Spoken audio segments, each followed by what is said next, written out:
Welcome everybody. This week's parsha is Parshas Toldos. A very difficult parsha for so many different reasons. A lot of moral issues, ethical issues, family issues. We could really spend a lot of time on it. What I would like to do though today is talk a little bit about the personalities of Esav and Yaakov, and try and understand a little bit about the worlds that they come from. And perhaps that will give us a little bit of insight also into what is going on in this week's parsha. So let's see where this takes us. Let's start with source number 1. V'elo Toldos Yitzchak ben Avram. Avram holid es Yitzchak. V'Yitzchak ben Arba'im Shana bekachto es Rivka bas Besol Ramimi Padan Aram Achos Lavan Harami Lo Isha. So we see here there's a Toldos of Yitzchak. Yitzchak as a child. Again, a lot to say on these psukim, but I want to be very focused on what we're going to be highlighting today. Yitzchak l'Hashem Nocha Chishoki Akarahi v'Yaser lo Hashem v'Tahar b'Rivka Ishto v'Yitzratzov ben Merkabah v'Tomer became Lama Za'anochi v'Telach Lidrosh Es Hashem. So we see that it took a while for Rivka to become pregnant. She finally does, and there's something of clearly a struggle that is going on inside of her. This is the only time in Chumash where we see that the woman has a difficult pregnancy, right? And then she says, Lama im kain, it's so difficult, there's something else that's going on here, and therefore she wants to seek some type of godly advice. So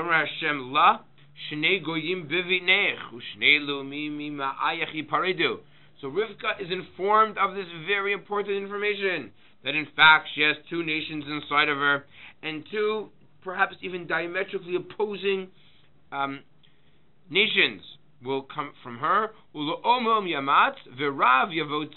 this generally is understood is that the older, will serve the younger. The Rav, the older, will serve the younger. Others argue, but we'll use that interpretation for now. That yes, after the 9-month gestation period, in fact, are twins. The first one comes out all red, kulo kader seyar, and he's completely covered with hair. Vaikru shmo Esav, and they name him Esav. V'achrechen yatzachi vayado cheses b'Yakov Esav, v'ikra shmo Yaakov Yitzchak ben shishim shana b'ladas osam. Then afterwards, the second child comes out, and of course his name is Yitzchak. He's holding on. Again, there's a very graphic image that the Torah gives us, very descriptive. How Esav is named and why he's named that way. And with Yitzchak, that he's holding on to his brother's Akev, his ankle. And they call him Yaakov because he is holding on to his brother's ankle. Okay, that is the first part of the narrative, which is essentially the pregnancy and the birth of these two boys. Let's move on to the second half of this story. Vaigdlu narim v'hu Esav ish yudes. So for these series of psukim, what I want to highlight is look at the balance in these psukim. And if you notice some of these psukim where the balance, the symmetry is broken, just shout it out. I'll read the pasuk again.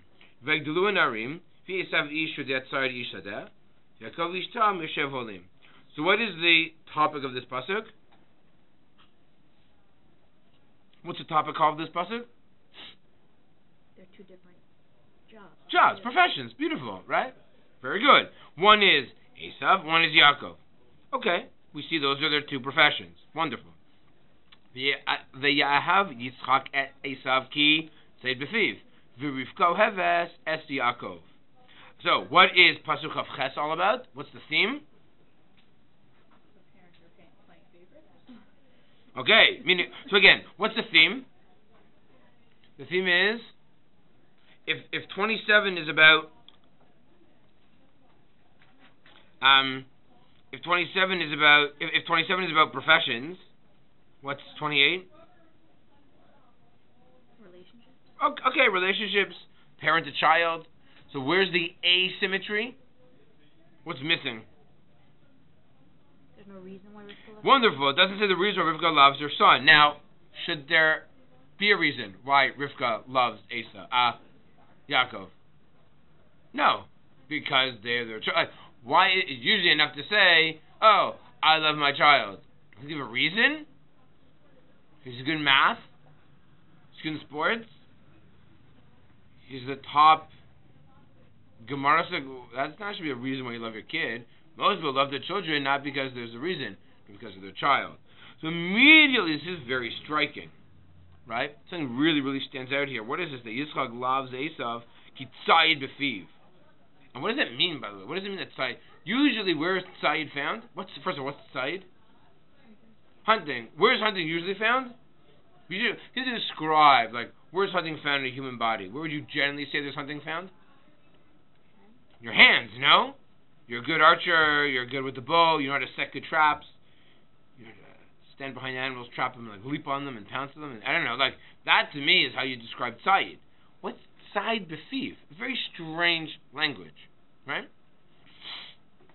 So we see there's something very odd about this pasuk. And the truth is, go back to the previous pasuk, Esav is an ish yodea tzayid, an ish sadeh, and it's the profession of Yitzchak, it's Esav's profession that Yitzchak is drawn to. Can I draw the same conclusion by Rivka? Is it the fact that he's a ish tam yoshev alim? Well, it doesn't say so. So what is the relation between 27 and 28? Pasuk 27 and 28. Very peculiar. Let's continue. Comes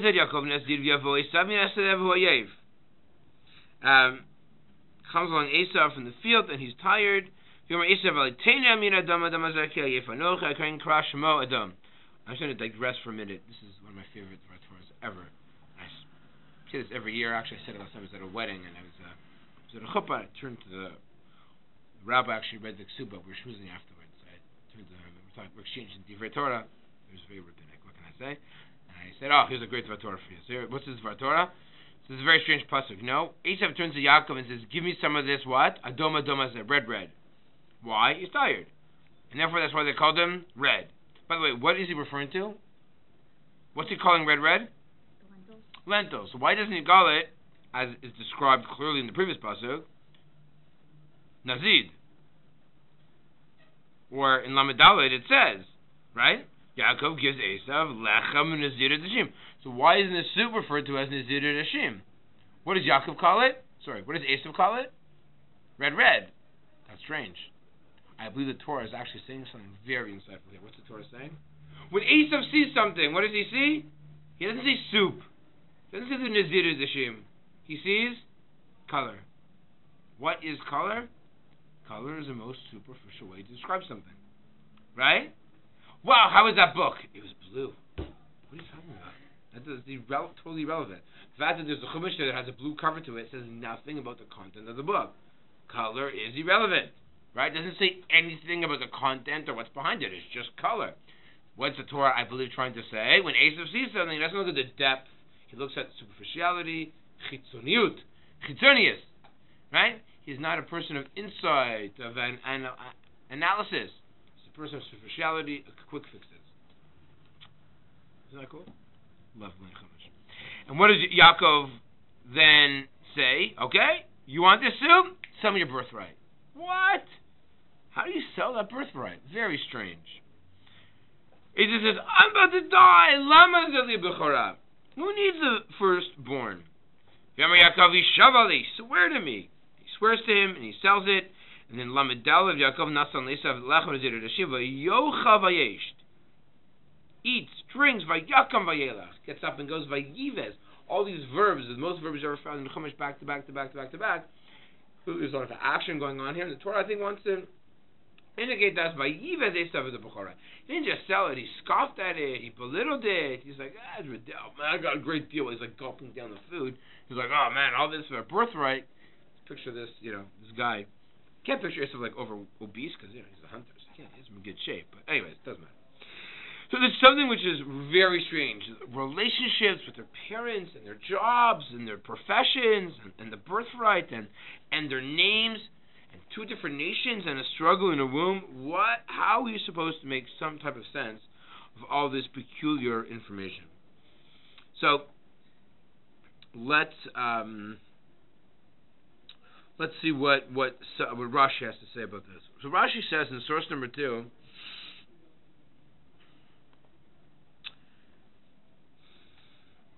take a look at side b'fiv. Let's start with Rashi and Chavchas. Ketargumo b'fiv shal Yitzchak. So Rashi, and you see, you only appreciate this Rashi because it's a very strange language. Remember, who has hunting in their mouth? You have hunting in your arms. The fact that it says hunting in the mouth, right now you appreciate Rashi. Ketargumo b'fiv shal Yitzchak. So when the Torah says ki tzayid b'fiv, it's that what? Why does Yaakov love Esav? Because Yaakov made food for the mouth of Yitzchak. Sorry. Why does Yitzchak like Esav? Why does Yitzchak love Esav? Because Esav made food for Yitzchak's mouth. You follow? That's because otherwise it doesn't make sense to say that Esav is an amazing hunter. You don't describe hunting that way. And then there's midrash, which I'm sure many of you are familiar with. Midrasho b'fiv shel Esav. No. That there's hunting in his mouth. What does that mean? Shayatzaroto b'mirmahu b'dvarav. What is tzayid b'fiv? Tzayid b'fiv means just like if you want to capture an animal, you want to capture a deer, you have to be a little bit tricky. You have to be clever, conniving to capture a deer. You can't just walk over to the deer and say, tap him on the shoulder and say, okay, you're gotcha. No. You have to trap him, you have to hunt him, you have to pin him down, you have to shoot him. There's some strat. So too, when Esav dealt with his father Yitzchak, tzayid b'fiv, he was conniving. He was trying to be dubious towards his father. So again, nothing to do with hunting, has to do with his speech. Tzayid b'fiv.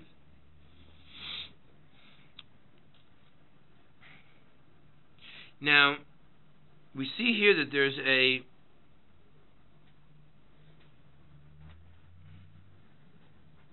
what's worse to here, take a look actually at this is Medrash here. Look at this Medrash in source 3. Very strange Medrash. And hopefully we'll start, maybe this will be some type of key. I'm going to ask you guys for its connection to what we've seen so far. Medrash is the following. Shabol Maras Machpelah Balahem Esav Mahar Chorev Lecharcher Riv.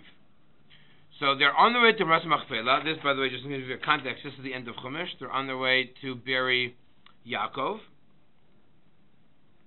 Balahem Esav Mahar Chorev Lecharcher Riv. V'amar Shelihu Maras Machpelah, and comes along Esav, and he says, Maras Machpelah is mine. Ma'asa Yosef. What did Yosef do? Shalach l'rchosh mazolos v'yareh Mitzrayim v'lalos ksav olam shaya beinam lakach. So what did they do? Oh my goodness! So they're about to bury Yaakov. Comes what?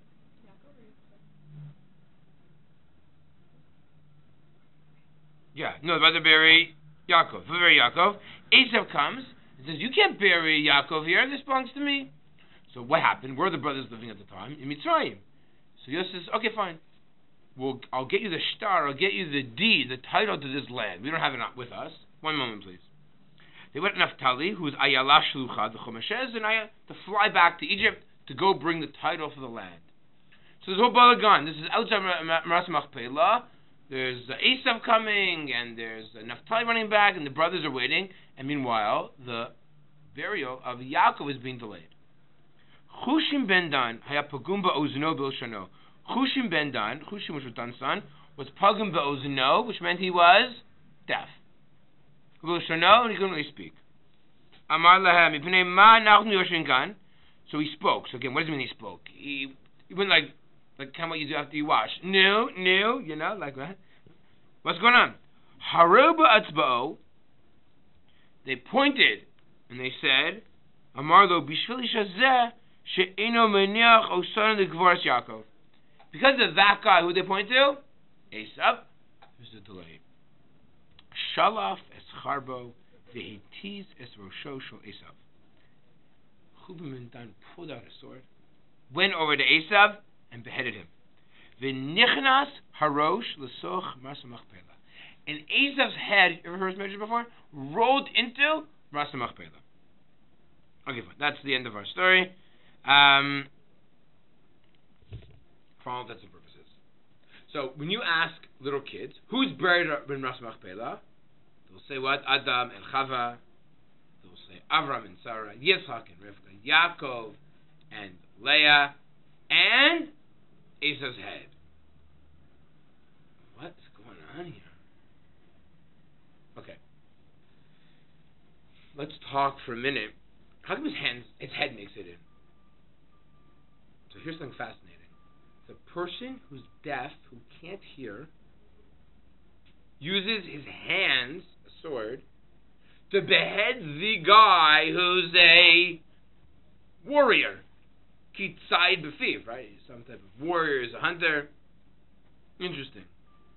What is the message? What is this midrash? Obviously, we've got to take midrash very seriously, not necessarily literally, right? What's the message that the midrash is trying to tell us? It's clear that they're trying to... Why are they trying to behead Esau's head? Well, why are they trying to behead Esau?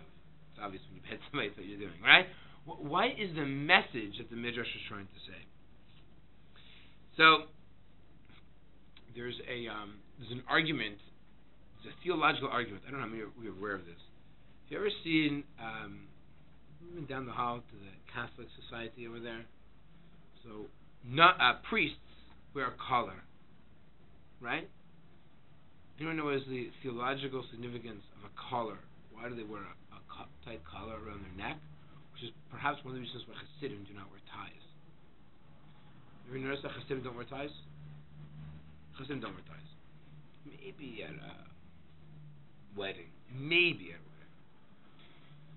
So the reason is because theologically, what do they want to accomplish? They want to accomplish that they want to sever the head and the rest of their body. Their head has a sense of kedusha, of holiness, of sanctity. The rest of their body is considered bestial, animalistic. There's a halacha that in order to daven, a man has to separate his lower part of his body from the upper part of the body. Which is why some people wear a garto. Much mine says you don't need a garto. Undergarments is sufficient because there's an elastic band, but it's not the view in Judaism. The view in Judaism says no, the person's body can't have a sense of kedusha to it. It has to be elevated. That's the theological argument between Christianity and Judaism. Right? It's a fascinating conversation. That's why some people say when a businessman puts his tie on, so he also severs his head from his hands. Right? He does business, conducts business without any emotion or thinking. He just does with his hands. Right? Anyways, it makes like mechitza thing, his brain in between his heart. And here's, I think, the problem that the Midrash is trying to say about Esav. That the problem with Esav is that he's a man sometimes of action, and he's not a man of words. You see, he's so deceitful.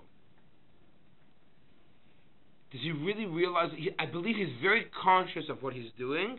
He doesn't realize what he's doing. I mean, it's not that Yitzchak is stupid, but there's something, right? That, Yitzchak is gullible. Now, I think the Chumash and the Midrash trying to tell us that there's something about Esav where there's this dissonance between his mouth and his arms, his actions and his words, are a little bit they're incongruent.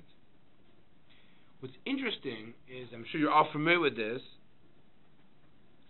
when Yaakov appears before his father to get the bracha, what does Yitzchak say?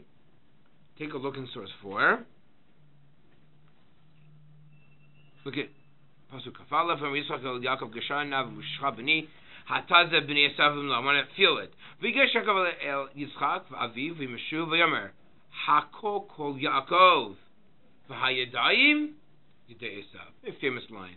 That this is the voice of Yaakov, but the hands of Esav. Yitzchak can recognize the voice of the son. Right? The words that he says. What are the words? Look at Rashi and Chav Beis, source 5. Shemedaber b'lashon t'chanunim kumna aval Esav b'lashon kanturnia diber. Right? That when Yaakov would speak to his father, he'd speak with a sense of kavod, with respect and honor. And Yaakov here, right, it's a sound, it's words. The words that Yaakov says are appropriate. Esav is about his hands. When Esav is born, what is it? What does the Torah use to describe him? Esav is hairy, right? What's the words of Chumash? Kulo kader seyar. What does the word Esav mean? Esav comes from the word asui. What's asui? Complete. Right? He's finished. He's like born a man. When he's born, he's already born a man. Right? He's covered with hair. That's usually a sign of puberty, of maturity. You know, a baby is not born with a hair all over their body. Right? So with the Torah, as I believe, trying to say is Esav is born complete, feta complete. He's not a person of growth. He's a person who's reached it. He's done already at the moment of birth. And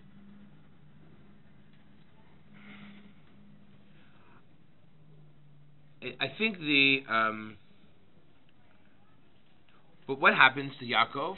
Yaakov doesn't remain just a person of Kol Yaakov. By not this week's parsha, but later on in Chumash, Yaakov does use his hands, almost like a warrior. Source number 6. Yaakov struggles. And what does the Medrash say? Who's he struggling with? Saro shel Esav. He's fighting Esav. Right? Doesn't matter. Esav, not Esav. He's fighting. He's using his hands. He's a person who begins as a Yaakov Ishtam Yoshev Ohalim. What's an Ishtam? So it doesn't mean Tam as we know from the Haggadah. Ishtam is like Timimim. Pure, content. Yoshev Ohalim. So this is a machlokas. What is Yoshev Ohalim? Either, you're stuck around the house, it's quiet.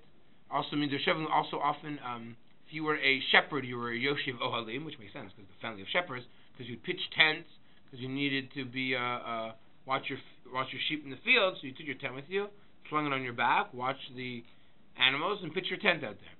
But whatever it's saying, he's not a man, he's not really out there. He's much more Ishtam Yoshev Ohalim like, as opposed to Esav, who's much more the fighter. But here Yaakov also begins to fight, and that's going back to source number 6, right? Where Yaakov struggles with this man, where this Vek Ish Imo, this angel type of figure.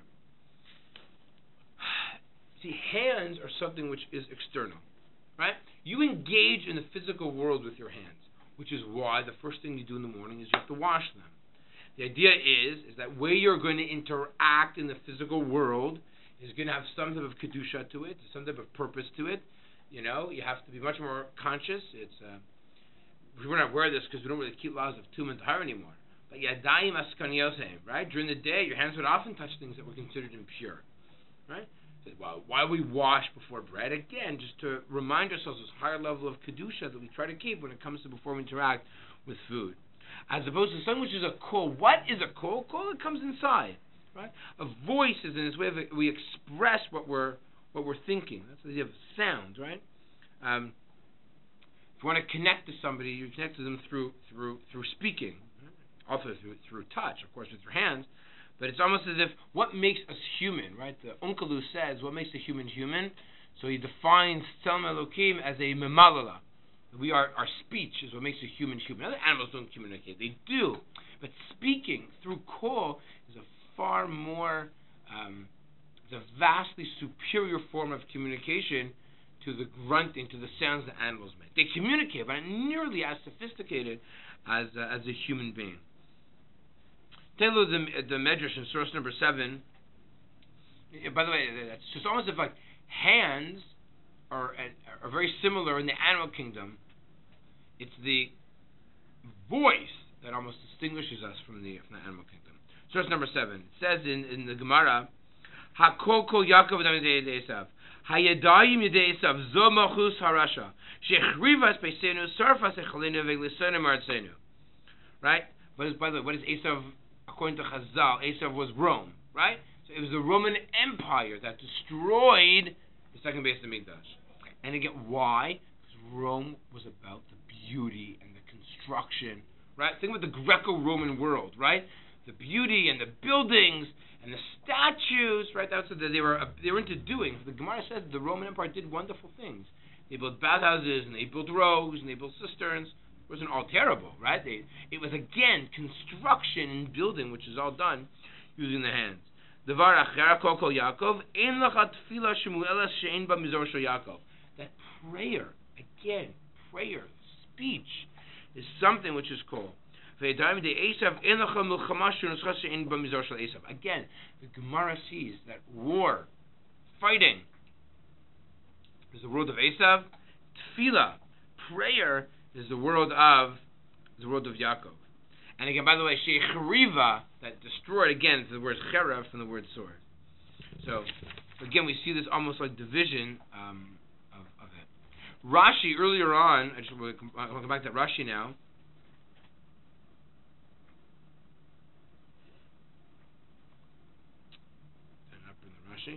Well, maybe you're familiar with that Rashi, right? When he'd walk by, when Rivka was pregnant, and she walked by, right? Bet Midrash, she would kick, and like we see again that there's these two worlds, almost these two pendulums that exist. And even the Vayomer Hashem La, she's informed that what?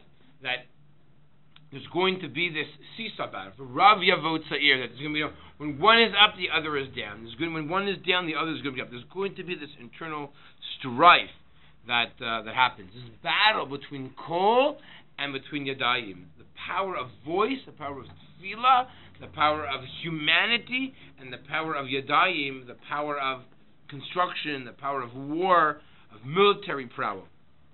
But I don't believe it's all or nothing. I don't believe it's all or nothing. Even though the head of Esav deserves to be in Rada Machpelah, that there's something about Esav's mouth that perhaps deserves to be buried with the Avos, I think also, though, Yaakov needed to become a little bit more Yadayim-like. Imagine if you're Yitzchak, and you see your son maybe too much ish tam yoshev halim, like it could be a little bit cause for concern. I'll give you a reason why. If you want to build a nation, you want to start this people, began with Avraham Avinu. You're going to inherit the land. You're going to need an army, no? You're going to need to have some type of yadayim of some sort, right? And we see that becomes very, for Yeshua, right? So to some extent, you do need a little bit of Kol, but of course, you still need a little bit of Yadayim as well. And now you'll appreciate the bracha in source number 8. Vayan Yitzchak aviv v'yomer elav, hinei mishmanei haaretz yamoshavecha u'mitol hashamayim me'al, v'arachor b'chat techya v'tachicha tavod, v'haya kasher tarim u'farakta u'lo me'otzavrecha. You know what's amazing? That, by the way, what bracha is this for? Who receives this bracha? This is Esav's bracha. No? What is Esav? What's he given? You're also going to have from the dew of the fat, but you're going to live by your sword. That Esav's life is going to be one of the sword. Isn't that neat? How does he die? He gets beheaded. Right? So what Esav's vitality, the survival of Esav, will also be his downfall. And how ironic is it that the guy who can't even hear the call, the guy who's deaf, he's the one who beheads him. Hushim ben Dan can't even hear anything. He can't hear the call, he can only see. Yet he's the one who sees what's going on. He rectifies the situation by beheading Esav. Right? Which is very interesting. So it appears that Esav is able to fool Yitzchak using words. Right? By the way, Yaakov in this week's Parsha also fools his father using words. But remember, Rivka, who's behind all this, again, this is not quite what I want to focus on, but Rivka has an advantage. Rivka hears the nevuah of Rav Yavot Tzair, right? Rivka realizes that the younger is going to be superior to the older. There's really a lot more to talk about why Yitzchak saw something in Esav, but I just wanted to throw out a couple of ideas. But I think it's the core of the problem is that Esav sees himself as, like I said before, asui, that he's finished. You know,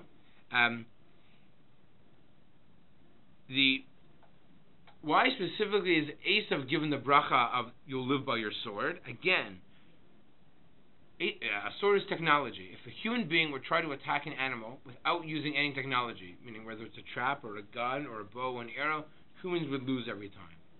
The only reason why a human being can capture an animal of sizable structure, right? You know, even a cow, you jump on a cow, you pound a cow down, like how can you do that exactly? Maybe you catch like a gerbil, but any animal of size, you need almost human creativity and human ingenuity. That's what a cherev, I think, represents. And technology makes you more effective than an animal, right? That's exactly so we see that it's almost as if, what did Esav use to gain an advantage over the animal kingdom? Technology, a sword. I'm not being anti-technology at all, right? Whereas, what is how Chazal saw Yaakov's ability? It's Yaakov's cause, Yaakov's tefillah, it's Yaakov's words that are able to surpass the world of Esav.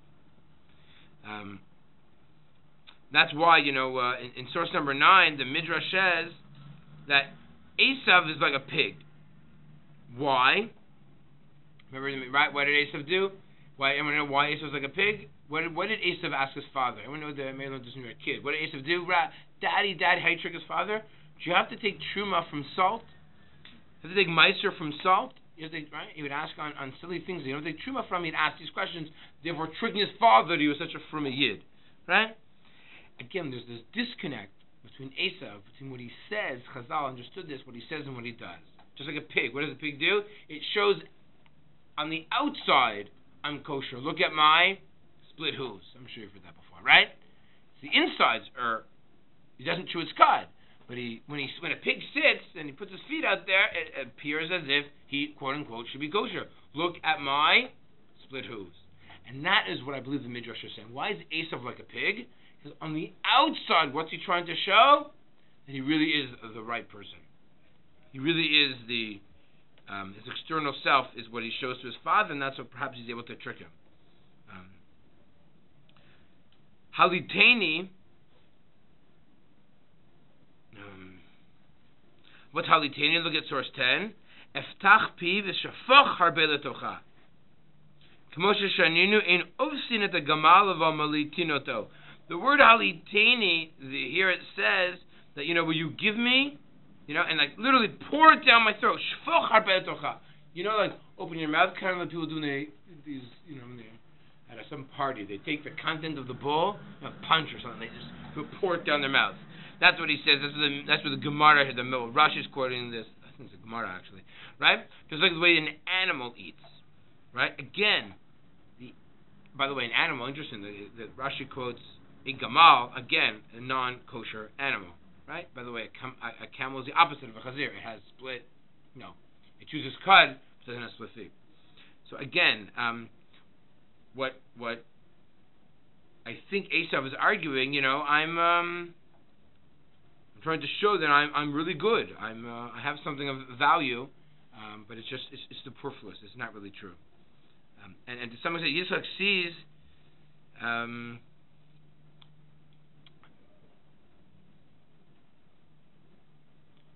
he sees Esav, and he says, maybe there's something external about him that's very important, that's very powerful, and I think Yitzchak sees maybe some potential in Esav. If I can just maybe connect the two.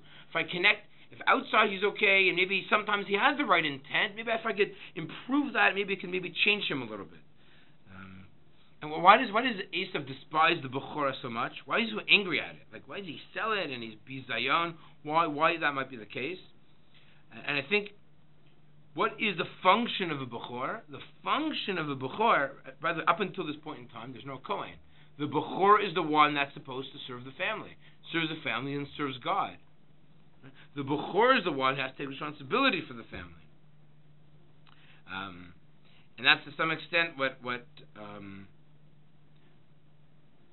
Esav was really lacking. Esav was not interested in taking this, almost responsibility. Esav wasn't interested in looking at something which was a little bit more deeper. That wasn't the Esav type. And just take a look for a minute at source 11.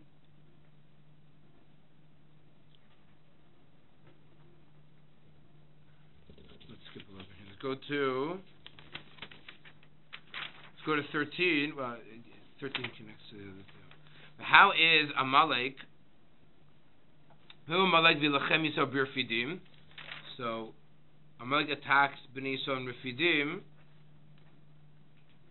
And if you take a look in source 12, which is why I needed to do it in this order, who is Amalek? Look at V'timna ha'Isav flegesh la'lifaz ben Isav v'talifaz es Amalek. That Amalek is connected to Esav, right? What's the connection? Amalek, Esav's grandson is Amalek. So in 13, Vo Amalek v'lachem Yisrael b'Refidim, Amalek is Esav, Esav's grandchild, fights the Jewish people in Refidim. Remember Moshe Yeshua, what does he say? B'char lanu anashim v'tzei lechem b'Amalek. Let's go fight Amalek. Machar ni nitzav al rosh ha'giva v'telokim b'yadi. Right, he's going to fight him, and how will he fight him? Holding my staff. V'yas Yeshua gasher amar Moshe v'lechem b'Amalek. Yeshua then grabs the army, fights Amalek. However, Moshe, Aaron, and Hur ascend the mountain. And when Moshe raised his hands in the air, they were victorious, and lowered his hands, they failed, and they held his hands up in the air, and Yud Gimel, Vayachlosh Yeshua Amalek, Vesemel Ficharev.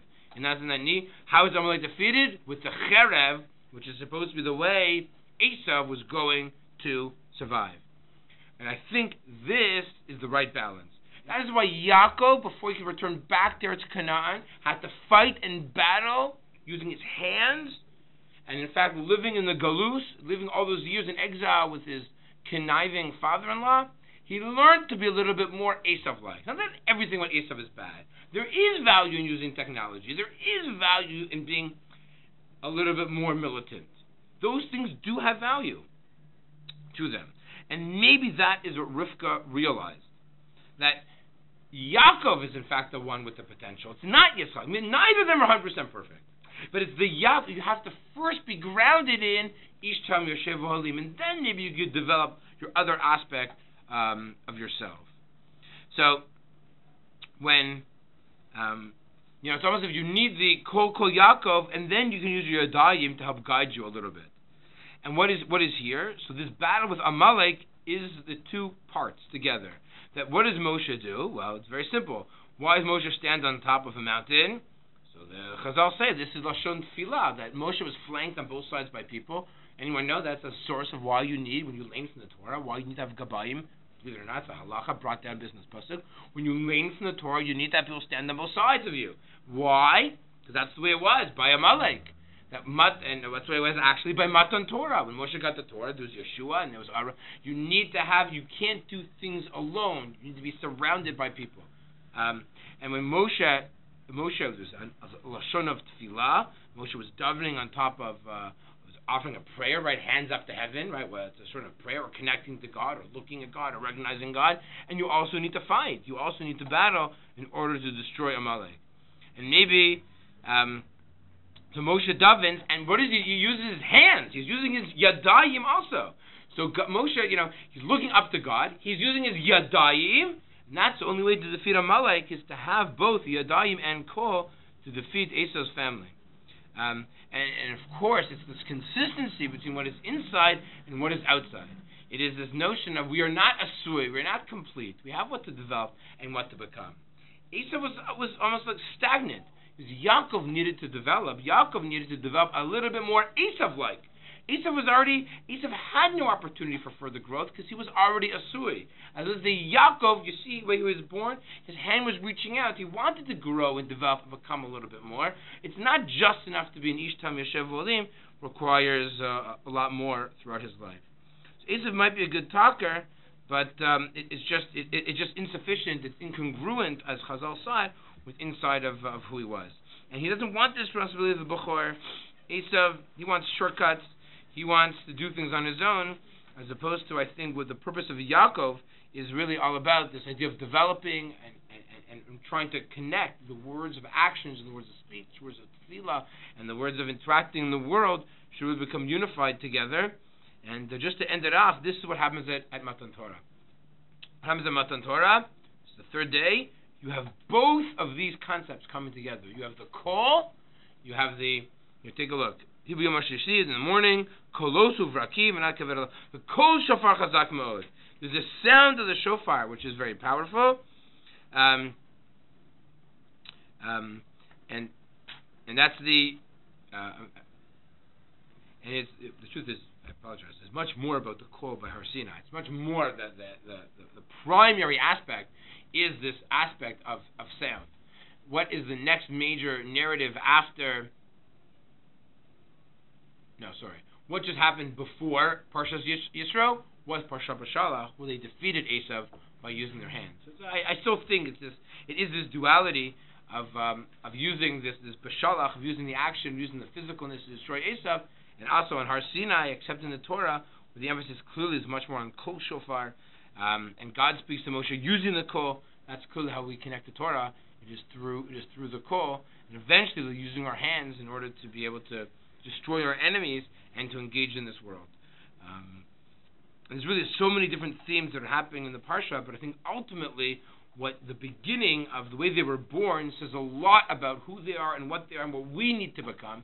We need to take the Kol Yaakov, to be grounded in the Kol Yaakov, and only once we are grounded in that Kol Yaakov, we then take it to the next stage of trying to a little bit have an impact in this world, and maybe that is what Rivka heard and what she saw and what she recognized intuitively that maybe Yitzchak kind of almost failed to recognize in his own children.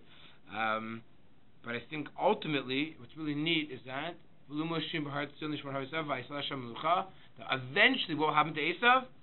Esav will return back, right? That one day even Esav's the world will say, that it's this idea of echad, of being united, and that's this idea that the various aspects of our lives and of our beings have to eventually all become united into one thing, and hopefully that day will come very soon, where everyone will recognize that all of the actions and all the abilities that a person has can truly be used for this one purpose, and that is ultimately serving God. That things shouldn't be split, shouldn't be one or the other.